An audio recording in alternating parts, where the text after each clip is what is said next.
আজকে এই ভিডিওর মাধ্যমে দেখাবো কিভাবে আপনারা বিকাশের টাকাটা রকেটে নিতে পারবেন, বিকাশের টাকা নগদে নিতে পারবেন বা রকেটের টাকা বিকাশে নিতে পারবেন। এরকম এক এক মোবাইল ব্যাংকিং সার্ভিস থেকে আরেক মোবাইল ব্যাংকিং সার্ভিস নিতে পারবেন। সাধারণত আমাদের যা হয়, বিকাশ থেকে টাকা বিকাশে হয়, রকেট থেকে রকেটে, নগদ থেকে নগদে। কিন্তু বিকাশ থেকে টাকা রকেটে যাওয়াটা পসিবল না। সো আমাদের এখানে আমরা এই সার্ভিসটা অ্যাড করে দিয়েছি। যদি দেখা যাচ্ছে অনেকের সময় কি এজেন্ট থাকে না, দেখা যাচ্ছে এজেন্ট যেটা আছে আপনাদের এখানে, যে নগদ বিকাশের এজেন্ট আছে, উপায়ে টাকা লাগবে, উপায়ে কারো পেমেন্ট করা লাগবে বা নগদে টাকা লাগবে। সো নগদের এজেন্টে নাই, সো অনেক ঝামেলা হচ্ছে। সো দেখা যাচ্ছে অনেক কি ঝামেলার মধ্যে পড়তে হচ্ছে। সো তার জন্য আমরা এই সার্ভিসটা অ্যাড করেছি। আপনি ক্যাটাগরিতে চলে গেলে দেখতে পাবেন মোবাইল ব্যাংকিং মানি ট্রান্সফার। এখানে ক্লিক করলে এই দেখেন মোবাইল ব্যাংকিং বিকাশ দেওয়া আছে, রকেট দেওয়া আছে, নগদ দেওয়া আছে, উপায় দেওয়া আছে।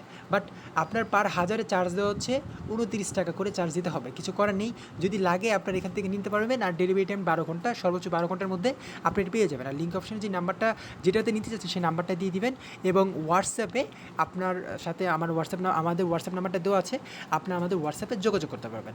আশা করি ভিডিওটি সবার ভালো লেগেছে। আর ভিডিওটি দেখার জন্য সবাইকে অসংখ্য ধন্যবাদ।